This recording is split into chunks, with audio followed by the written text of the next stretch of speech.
Hey, this is my Pignose G40V. It's got a 110 speaker, two, I think six L6s in the power amp. I love the tone of this amp. It's all tube. It's light because it's only a 110. It's got the Pignose leather on it.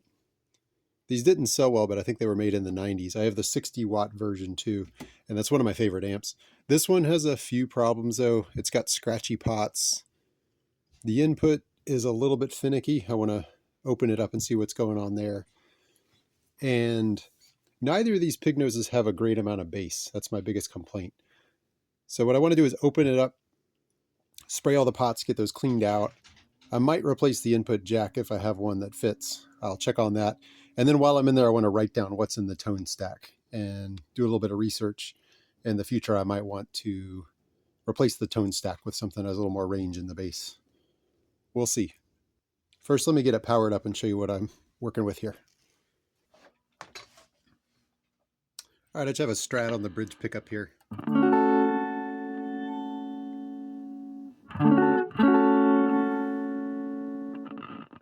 You hear that? That's probably the worst I've ever heard it, but it's definitely there sometimes.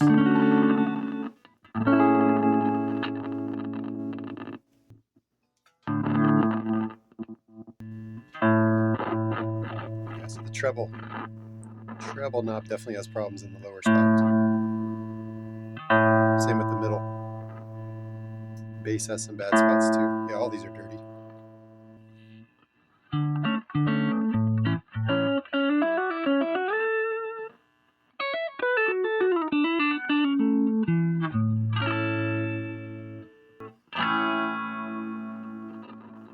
Yeah, that treble one in the lower spots. Really dirty. Let's open it up, see what we see.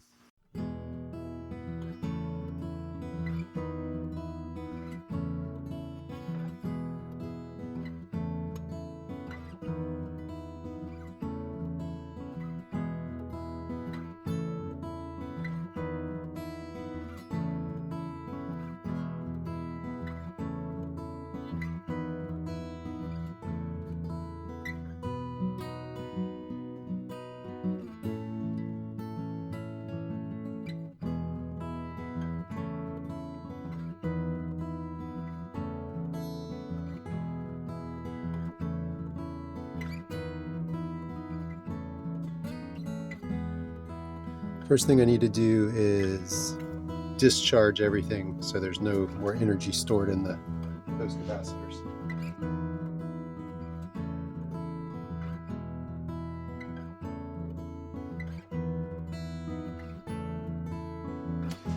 Because this is a circuit board, I'm not sure I'm going to get a good reading on what's going on in the tone stack here. I'll take some pictures and I can go back and look for a schematic and read the resistor values from the photos. But I was hoping this was a point-to-point wiring. But I can definitely get to, I guess, two things. First of all, I could definitely get some cleaning spray into these potentiometers back here. Spin them around while I spray them. And then let's take a look at the input jack. Looks okay. I'd call that kind of medium quality input jack. It's not the cheapest thing, not the best thing. Complication, there's a resistor soldered to it, so replacing that jack would be a little harder than I was expecting. So I'll clean it, but that jack doesn't look terrible. I really think it's the pots that are giving me the problem. And what I'll do is I'll just sit here and get some good footage of the tone stack so I can look this up later.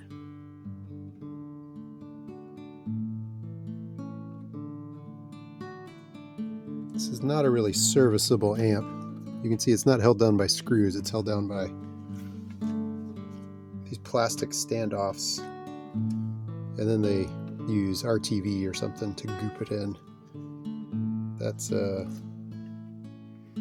not great for serviceability, so I probably won't be messing with the tone stack. all these are soldered in, so I'd have to ungoop this board. There's some pretty short leads go into the tube sockets, so I'd have to unsolder a lot of these to get enough space in there to flip the board over and desolder the tone stack resistors. Yeah, it's kind of a pain to upgrade. I wish I had if this were point to point, you could cut out resistors and solder in new values. Maybe change out some of the capacitors. Okay, well, let's do our main objective. Let's clean out the pots, get it all back together, and then see if that makes the connectivity better. Right, good old-fashioned contact cleaner here. And I'm just gonna spray in the back and work them around one at a time.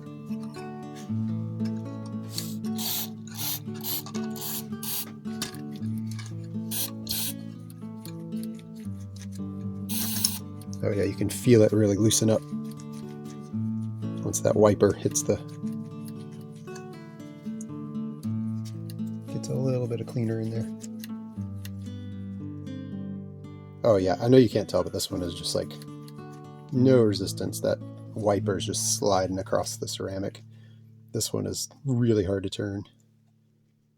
This one too, what is that one? Middle base is pretty loose. Yeah, there's a world of difference, so really dirty.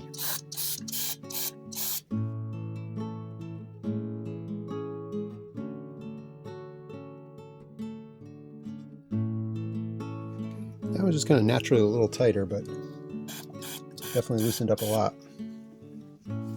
That's the trouble. Yeah. So I think this guy was the troublemaker. The troublemaker.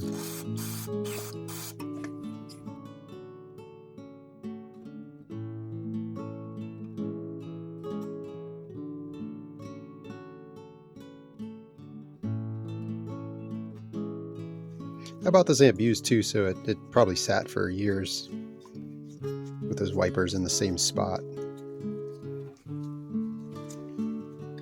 And then while I'm here inside, I get a little bit of spray on this input jack so I can get access to it. And just kind of run a jack in a few times. I think that's going to be it for today. I'm going to close it back up and see if I got any better.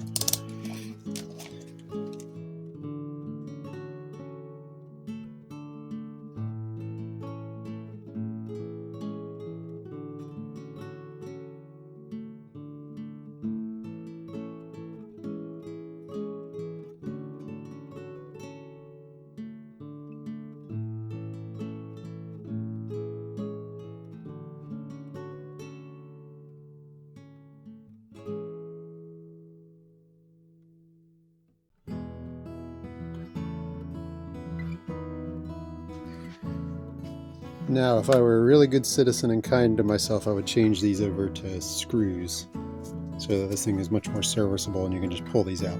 But I'm feeling lazy, so I'm just going to pop them back in the holes for now. But next time for real, I'm gonna change them over.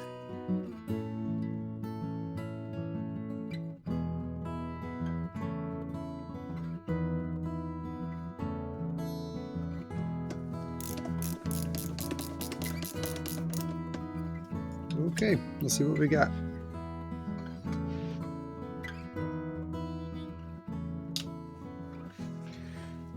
Those knobs feel very different now, in a good way.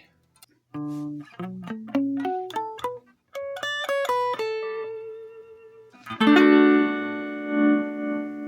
yeah.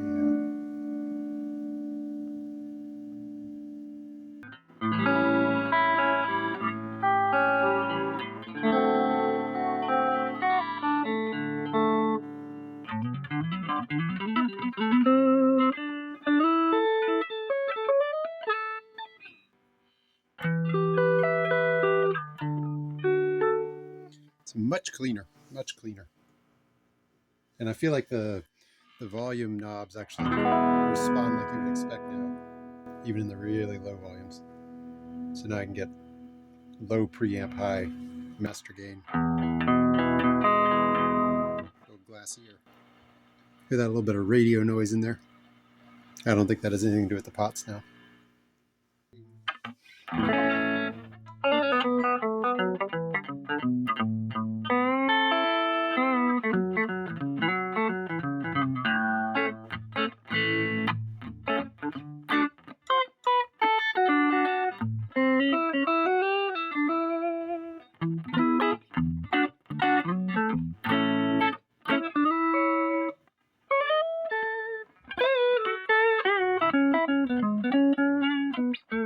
Oops.